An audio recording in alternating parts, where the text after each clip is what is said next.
Mexico's quest to clinch one of the three automatic qualification places for the World Cup from the CONCACAF region of North and Central America began with a two-legged knockout tie against Belize.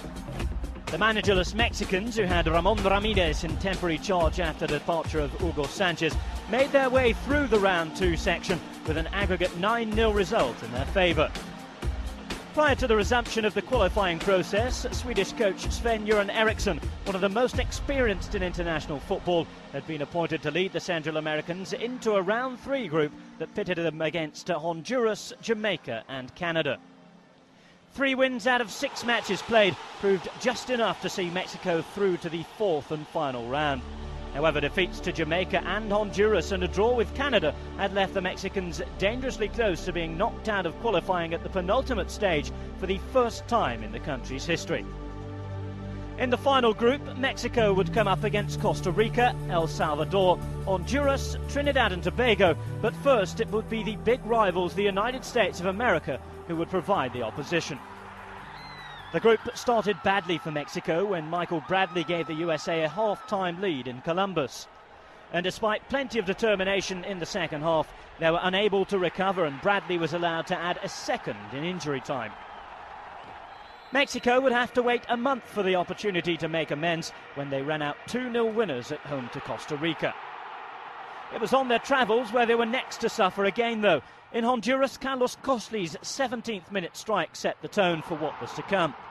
Carlos Pabon doubled the Hondurans' advantage just before half-time. And on the other side of the break, things were to get worse when on 79 minutes, Cosli's second added to Mexico's woe. The game was already lost when Nery Castillo's penalty made it 3-1. The table following that defeat didn't make pretty reading for the Mexican FA, and 10 months after his appointment, Eriksson was sacked. He was replaced by Javier Aguirre, who returned to his homeland for a second spell in charge of the national team.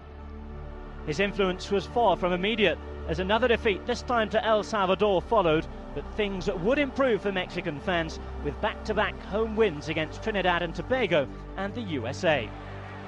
It wasn't until this 3-0 win away in Costa Rica, though, that qualification looked likely.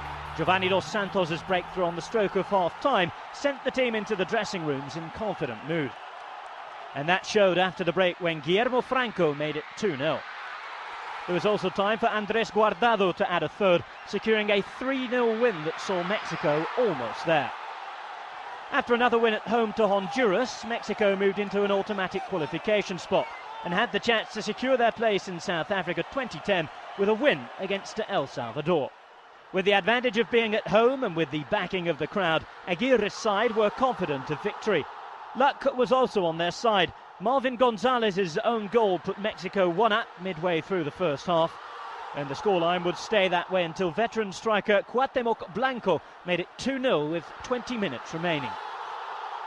When Francisco Palencia's effort hit the back of the net, the celebrations were already in full swing, and after Julio Martinez had grabbed a consolation for the visitors, Carlos Bela wrapped up the scoring in the last minute.